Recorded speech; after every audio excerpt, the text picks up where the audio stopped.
ಮಳೆಗಾಲದಲ್ಲೆಲ್ಲ ಅಡಿಕೆ ಕೊಯ್ಲಾಯಿತು, ಏನು ಕೆಳಗಡೆ ಬಿದ್ದಿರೋ ಅವೆಲ್ಲ ಆರಿಸ್ಕೊಂಡು ಸೊ BFTPL ಗೋಲ್ಡ್ 566 ಅಂತ. ಸೊ ಇದು ನಾವು ಈಗ ಆಗ್ತಿರುವಂತಹದ್ದು ಆರ್ಗ್ಯಾನಿಕ್ ಆಗಿರುವಂತಹದ್ದು, ಅಂದ್ರೆ ಆಕಳು ಗಂಜಲಿ ಇರುತ್ತಲ್ಲ, ಏನ್ ಗ್ವಾತ ಅಂತೀವಲ್ಲ, ಅದರ ಸ್ಮೆಲ್ಲೇ ಬಂತು. ಸೊ ಇದು 10-15 ಕ್ವಿಂಟಲ್ ಹೆಚ್ಚಿಗೆನೆ ಆಗಿದೆ ಇಳುವರಿ, ಕಡಿಮೆ ಅಂತೂ ಆಗಿಲ್ಲ.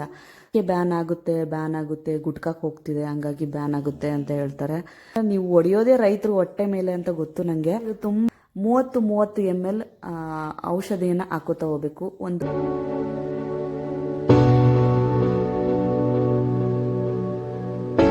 ಎಲ್ಲ ನನ್ನ ಪ್ರೀತಿಯ ರೈತ ಬಾಂಧವರಿಗೂ ನಮಸ್ಕಾರ. ಎಲ್ಲರೂ ಹೇಗಿದ್ದೀರಾ? ಎಲ್ಲರೂ ಚೆನ್ನಾಗಿದ್ದೀರಾ ಅಂತ ಭಾವಿಸ್ತಾ, ಸ್ನೇಹಿತರೆ, ಅಡಿಕೆ ತೋಟಗಳು ಅಂದಮೇಲೆ ರೋಗಗಳು ಸಿಕ್ಕಾಪಟ್ಟೆ ಇದ್ದೇ ಇರುತ್ತೆ. ಮತ್ತೆ ಇಳುವರಿನ ಯಾವ ಥರ ತೆಗಿಬೇಕು ಅನ್ನೋ ಪ್ರಶ್ನೆ ತುಂಬ ಜನ ರೈತರಿಗೆ ಇದ್ದೇ ಇರುತ್ತೆ. ಕಳೆದ ಒಂದು ವಿಡಿಯೋದಲ್ಲಿ ಕರಿಚಿಕ್ಕಿ ರೋಗದ ಬಗ್ಗೆ ಒಂದು ಮಾಹಿತಿಯನ್ನು ನೋಡಿದ್ದೆ. ಅದನ್ನು ಯಾವ ರೀತಿಯಾಗಿ ನಿವಾರಣೆ ಮಾಡೋದು ಅನ್ನೋದನ್ನು ಕೂಡ ವಿಡಿಯೋ ಮಾಡಿದ್ದೀನಿ. ಆ ಲಿಂಕನ್ನು ಹೋಗಿ ನೀವು ನನ್ನ ಯೂಟ್ಯೂಬ್ ಚಾನಲಲ್ಲಿ ನೋಡ್ಬೋದು, ಅಥವಾ ನಾನು ಆ ಲಿಂಕನ್ನು ಇಲ್ಲಿ ಹಾಕಿರ್ತೀನಿ. ಈಗ ಚಳಿಗಾಲ ನಡೀತಿದೆ, ಮುಂದೆ ಬೇಸಿಗೆಗಾಲನೂ ಬರುತ್ತೆ. ಸೊ ಈ ಎರಡೂ ಕಾಲಗಳಲ್ಲೂ ಕೂಡ ನಾವು ಅಡಿಕೆ ತೋಟಗಳನ್ನು ಸಂರಕ್ಷಣೆ ಮಾಡಬೇಕು, ಮತ್ತು ಅದಕ್ಕೆ ಏನೇನೆಲ್ಲ ಬೇಕು ಆ ಥರ ಎಲ್ಲ ತರಹದ ಪೋಷಕಾಂಶಗಳನ್ನು ನಾವು ಕೊಡಬೇಕಾಗುತ್ತೆ. ಇಷ್ಟು ದಿನ ಮಳೆಗಾಲದಲ್ಲೆಲ್ಲ ಅಡಿಕೆ ಕೊಯ್ಲಾಯಿತು, ಏನು ಕೆಳಗಡೆ ಬಿದ್ದಿರೋ ಅವೆಲ್ಲ ಆರಿಸ್ಕೊಂಡು ಸೊ ಕೊಯ್ಲಿನ ಕೆಲಸ ಎಲ್ಲ ಮುಗಿದಿದೆ. ಈಗ ಸಂರಕ್ಷಣೆಯ ಸಮಯ. ನಾವು ಪ್ರತಿ ವರ್ಷ ಏನು ಮಾಡ್ತೀವಿ ಅದನ್ನು ಮಾತ್ರ ನಿಮಗೆ ತೋರಿಸ್ತಾ ಇದ್ದೀವಿ. ಸೊ ಸಾವಯವವಾಗಿಯೇ ನಾವು ಹೋಗ್ತಾ ಇರೋದು. ಸಾವಯವವಾಗಿ ಏನೆಲ್ಲ ನಮ್ಮ ಅಡಿಕೆ ತೋಟಕ್ಕೆ ಕೊಡಬಹುದು, ಯಾವ ರೀತಿಯಾಗಿ ನಮ್ಮ ಮಣ್ಣನ್ನು ಪೊಲ್ಯೂಷನ್ ಮಾಡದೇ ಇರೋ ಹಾಗೆ, ನಮ್ಮ ತೋಟವನ್ನು ಚೆನ್ನಾಗಿ ಇಳುವರಿ ಬರೋ ಹಾಗೆ ಮತ್ತು ಬಾಳಿಕೆ ಬರೋ ಹಾಗೆ ಯಾವ ರೀತಿ ಕಾಪಾಡ್ಕೋಬೋದು ಅನ್ನೋದನ್ನು ಈ ಒಂದು ವಿಡಿಯೋದಲ್ಲಿ ತೋರಿಸ್ತಾ ಹೋಗ್ತೀನಿ. ಸ್ನೇಹಿತರೆ, ನೀವಿಲ್ಲೇನು ನೋಡ್ತಾ ಇದ್ದೀರಲ್ಲ, BFTPL ಗೋಲ್ಡ್ 566 ಅಂತ. ಸೊ ಇದು ಸಾವಯವವಾಗಿ ತಯಾರಿಸಿರುವಂತಹ ಒಂದು ಲಿಕ್ವಿಡ್.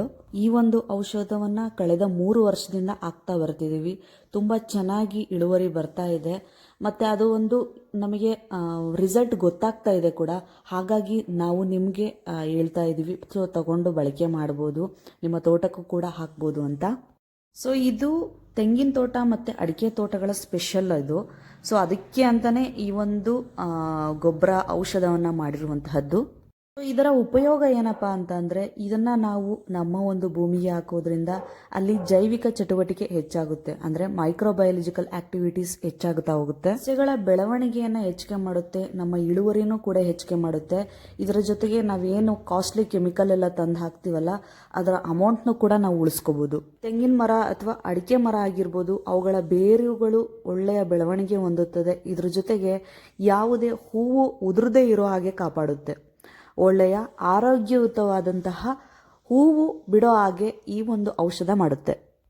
ಮಣ್ಣಿನಲ್ಲಿ ಮೈಕ್ರೋಬಯಾಲಜಿಕಲ್ ಆಕ್ಟಿವಿಟೀಸ್ ಜಾಸ್ತಿ ಆದಂಗೆ, ಅಂದರೆ ಮಣ್ಣಿನಲ್ಲಿ ಜೈವಿಕ ಕ್ರಿಯೆ, ಅಂದರೆ ಅಲ್ಲಿರುವಂತಹ ಸೂಕ್ಷ್ಮಾಣು ಜೀವಿಗಳು ಹೆಚ್ಚಾದಂತೆ ಮಣ್ಣು ಸಡಿಲವಾಗ್ತಾ ಹೋಗುತ್ತೆ.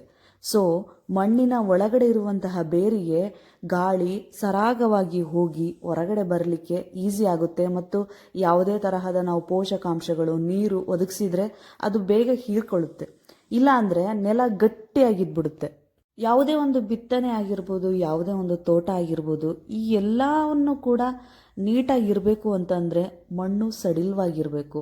ಹಾಗಿದ್ದಾಗ ಮಾತ್ರ ಆ ಒಂದು ಸಸ್ಯ ಆಗಿರ್ಬೋದು, ಆ ಒಂದು ಗಿಡ ಆಗಿರ್ಬೋದು, ಆ ಒಂದು ತೋಟ ಆಗಿರ್ಬೋದು ನೀರನ್ನು ಆಗಲಿ ಪೋಷಕಾಂಶಗಳನ್ನಾಗಲಿ ಸರಾಗವಾಗಿ ತಗೊಳುತ್ತೆ. ಇಲ್ಲ ಅಂದರೆ ನಾವು ಹಾಕುವಂತಹದ್ದು ಬೇರೆ ಗಿಡಗಳ ಪಾಲಾಗ್ಬಿಡುತ್ತೆ, ಅಂದರೆ ಕಳೆಗಳೇನಿರುತ್ತವಲ್ಲ ಅವು ಬೇಗ ತಗೊಂಡ್ಬಿಡುತ್ತೆ. ನಾವು ಈಗ ಆಗ್ತಿರುವಂತಹದ್ದು ಆರ್ಗ್ಯಾನಿಕ್ ಆಗಿರುವಂತಹದ್ದು, ಅಂದರೆ BFTPL ಕಂಪ್ನಿಯವ್ರ ಕಡೆಯಿಂದ ಸಿಕ್ಕಿರುವಂತಹದ್ದು. 2 ಥರದ್ದು ಸೇಮ್ ಕಂಪ್ನಿದು, ಒಂದು ರೂಟ್ ಕೇರ್ ಅಂತ, ಇನ್ನೊಂದು ಅರೇಕಾ ಮತ್ತೆ ಕೊಕೊನಟ್ ಸ್ಪೆಷಲ್ ಅಂತ. ಸೊ ಎರಡನ್ನೂ ಕೂಡ ನಾವು ಮಿಕ್ಸ್ ಮಾಡಿ ನಮ್ಮ ಒಂದು ಅಡಿಕೆ ತೋಟಕ್ಕೆ ಹಾಕ್ತಾ ಇದ್ದೀವಿ. ಅದನ್ನು ಯಾವ ಥರ ಮಿಕ್ಸ್ ಮಾಡೋದು ಅಂತಲೂ ಕೂಡ ನಾನು ಹೇಳ್ತಾ ಹೋಗ್ತೀನಿ. ಸ್ನೇಹಿತರೆ, ಈ ಒಂದು ಔಷಧವನ್ನು ಹೇಗೆ ನಮ್ಮ ಅಡಿಕೆ ತೋಟಕ್ಕೆ ಕೊಡೋದು ಅಂತ ಹೇಳ್ತಾ ಹೋಗ್ತೀನಿ, ಹಾಗೆ ವಿಡಿಯೋದಲ್ಲೂ ಕೂಡ ತೋರಿಸ್ತಾ ಹೋಗ್ತೀನಿ.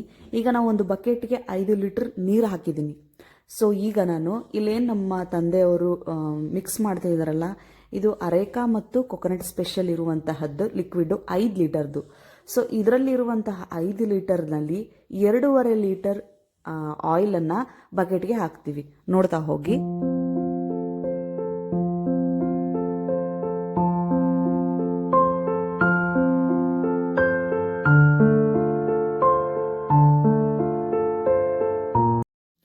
ಈಗ ಅದೇ ಒಂದು ಬಕೆಟ್ಗೆ 5 ಲೀಟರ್ ಇರುವಂತಹ ರೂಟ್ ಕೇರನ್ನು 2.5 ಲೀಟ್ರ್ ಹಾಕ್ತಾ ಇದ್ದೀನಿ. ಸೊ ಈ ಥರ ಒಂದು ಬಾಟಲ್ನ ಹಾಕೋಕ್ಕಿಂತ ಮುಂಚೆ ಒಂದು ಸಲ ಚೆನ್ನಾಗಿ ಶೇಕ್ ಮಾಡಿ ಹಾಕಬೇಕು. ಯಾಕೆ ಅಂತ ಅಂದರೆ ಇದರಲ್ಲಿ ನೀಮ್ ಅಂದರೆ ಬೇವಿನ ಬೀಜ ಮತ್ತು ಬೇವಿನ ಎಲೆಯ ಒಂದು ಅಂಶ ಇರುತ್ತೆ. ಸೊ ಶೇಕ್ ಮಾಡಿದರೆ ಎಲ್ಲ ಕಡೆನೂ ಕೂಡ ಆವರಿಸ್ಕೊಳ್ಳುತ್ತೆ. ಇಲ್ಲಾಂದರೆ ಒಂದೇ ಕಡೆ ತಳದಲ್ಲಿ ಮಾತ್ರ ಇರುತ್ತೆ. ಈ ನೆಕ್ಸ್ಟ್ ಇನ್ನೊಂದು ಬಕೆಟಿಗೆ ಬಳಕೆ ಮಾಡ್ಕೋತೀವಲ್ಲ ಅದಕ್ಕೆ ಮಾತ್ರ ಹೋಗುತ್ತೆ, ಈ ಬಕೆಟಿಗೆ ಸಿಗೋದೇ ಇಲ್ಲ. ಹಂಗಾಗಿ ಯಾವುದೇ ಒಂದು ಔಷಧನ ನೀವು ಬಳಸಬೇಕಾದ್ರೆ ಒಂದ್ಸಲ ಶೇಕ್ ಮಾಡಿಬಿಟ್ಟು ಹಾಕೋದು ಒಳ್ಳೆಯದು. ಸೊ ಇದು 5 ಲೀಟರಲ್ಲಿ 2.5 ಲೀಟ್ರ್ ಹಾಕಿದ್ದೀವಿ. ಈ ಒಂದು ಬಾಟಲ್ಸ್ನ ಓಪನ್ ಮಾಡಿದ ತಕ್ಷಣ ಬಂದಂತಹ ಸ್ಮೆಲ್ ಏನಪ್ಪ ಅಂತಂದರೆ, ನಮಗೆ ವಾಸನೆ ಬಂದಿದ್ದು ಆಕಳು ಗಂಜಲು ಇರುತ್ತಲ್ಲ, ಏನು ಗ್ವಾತ ಅಂತೀವಲ್ಲ, ಅದರ ಸ್ಮೆಲ್ಲೇ ಬಂತು. ಸೊ ಇದು ಒಂದು ಟೈಪ್ ಜೀವಾಮೃತ ಟೈಪೇ ಬರುತ್ತೆ. ಸೊ ಜೀವಾಮೃತ ಮಾಡೋದು ಹೇಗೆ ಅಂತಲೂ ಕೂಡ ಕಳೆಯೋದ ಒಂದು ವಿಡಿಯೋಗಳಲ್ಲಿ ನಾನು ಮಾಡಿದ್ದೀನಿ. ಆ ಒಂದು ಲಿಂಕನ್ನು ಬೇಕಾದ್ರೆ ಇಲ್ಲಿ ಹಾಕಿರ್ತೀನಿ, ನೋಡ್ಕೊಳ್ಳಿ. ಇಲ್ಲಾಂದರೆ ನಾನು ಯೂಟ್ಯೂಬ್ ಚಾನಲಲ್ಲಿದೆ, ಚೆಕ್ ಮಾಡಿ. ಸೊ ಆ ಥರ ಜೀವಾಮೃತ ಮಾಡೋಕ್ಕಾಗದೇ ಇರೋರು ಈ ಥರ ಒಂದು ಔಷಧಿನ ತಂದು ಹಾಕ್ಬೋದು. ಇದು 100% ಸಾವಯವವಾಗಿ ತಯಾರಿಸಿರುವಂತಹ ಔಷಧಿ. ಇದನ್ನು ಬಳಕೆ ಮಾಡಿದ ಮೇಲೆ ನಮಗೆ 10 ರಿಂದ 15 ಕ್ವಿಂಟಲ್ ಹೆಚ್ಚಿಗೆನೇ ಆಗಿದೆ ಇಳುವರಿ, ಕಡಿಮೆ ಅಂತೂ ಆಗಿಲ್ಲ. ಸೊ ಈ ಥರ ಒಂದು ತಗೊಂಡು ವರ್ಷದಲ್ಲಿ 1 ಸಲ ಅಥವಾ 2 ಸಲ ಹಾಕೋದ್ರಿಂದ ನಿಮಗೆ ತುಂಬ ಅಂದರೆ ತುಂಬ ಚೆನ್ನಾಗಿ ಇಳುವರಿ ಬರುತ್ತೆ. ಸೊ ಅಡಿಕೆ ಎಲ್ಲರಿಗೂ ಗೊತ್ತಿರೋ ಹಾಗೆ ಇವಾಗ ನಡೀತಿರುವಂತಹ ವಿಷಯ ಏನಪ್ಪ ಅಂದರೆ, ಅಡಿಕೆ ಬ್ಯಾನ್ ಆಗುತ್ತೆ, ಗುಟ್ಕಾಕ್ಕೆ ಹೋಗ್ತಿದೆ, ಹಂಗಾಗಿ ಬ್ಯಾನ್ ಆಗುತ್ತೆ ಅಂತ ಹೇಳ್ತಾರೆ.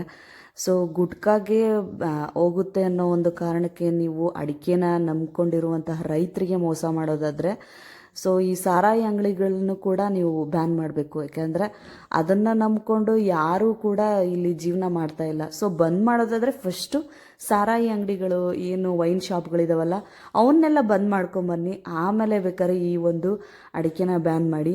ಯಾಕೆಂದರೆ ನೀವು ಹೊಡೆಯೋದೇ ರೈತರು ಹೊಟ್ಟೆ ಮೇಲೆ ಅಂತ ಗೊತ್ತು ನನಗೆ. ಇದು ತುಂಬ ಮನದಾಳದ ಮಾತಿದು, ಹಂಗಾಗಿನೇ ಕೂಡ ನಾನು ಹೇಳಿದ್ದು.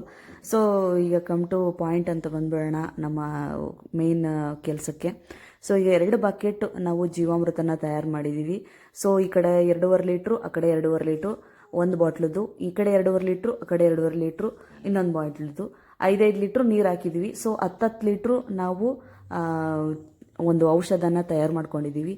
ಈಗ ನಾವು ಒಂದು ಗಿಡಕ್ಕೆ 30 ml ಔಷಧಿಯನ್ನು ಹಾಕೋತಾ ಹೋಗ್ಬೇಕು. ಒಂದು ಕಪ್ ಥರ ಇದೆ, ಅದನ್ನು ನಾವು ಮೆಜರ್ಮೆಂಟಿಗೆ ಅಂತಲೇ ಇಟ್ಕೊಂಡಿದ್ದೀವಿ. 30 ml ನಾವು ಹಾಕ್ಕೊಂಡು ಹೋಗ್ತಾ ಇದ್ದೀವಿ. ಸೊ ಒಂದು ಸ್ವಲ್ಪ ಎಕ್ಸ್ಟ್ರಾ ಹಾಕಿದ್ರು ಏನೂ ತೊಂದರೆ ಇಲ್ಲ, ನಮ್ಮ ಹೊಲಕ್ಕೆ ನಮ್ಮ ಗಿಡಗಳಿಗೆ ಹಾಕೋದು ಅಂತಂದು.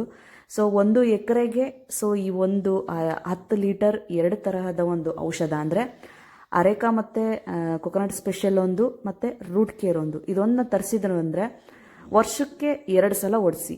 ಸೊ ಈಗ ಒಂದು ಸಲ ಹೊಡಿತಿದ್ದೀವಿ, ನೆಕ್ಸ್ಟು ಬೇಸಿಗೆಗೆ ಒಂದು ಸಲ ಮಾಡ್ತೀವಿ ಈ ಒಂದು ಕೆಲಸವನ್ನು. ಸೊ ಈ ಒಂದು ಔಷಧವನ್ನು ಖಂಡಿತವಾಗ್ಲೂ ನಾನು ನಿಮ್ಗೆಲ್ಲರಿಗೂ ರೆಕಮೆಂಡ್ ಮಾಡ್ತೀನಿ. ನಿಮ್ಮ ಒಂದು ತೋಟಗಳಿಗೆ ಹಾಕಿ ಒಳ್ಳೆ ಇಳುವರಿ ಪಡ್ಕೋಬೋದು. ಈ ಒಂದು ಔಷಧ ನಿಮಗೆ ಬೇಕು ಅಂದರೆ ಡಿಸ್ಕ್ರಿಪ್ಷನ್ ಬಾಕ್ಸಲ್ಲಿ ಪ್ರತಿಯೊಂದು ಡೀಟೇಲ್ಸ್ ಹಾಕಿರ್ತೀನಿ, ನಂಬರ್ ಹಾಕಿರ್ತೀನಿ. ನೀವು ಕಾಲ್ ಮಾಡಿ ನಿಮಗೆ ಬೇಕಾಗಿರುವಂತಹ ಔಷಧವನ್ನು ಆರ್ಡರ್ ಮಾಡ್ಕೋಬೋದು.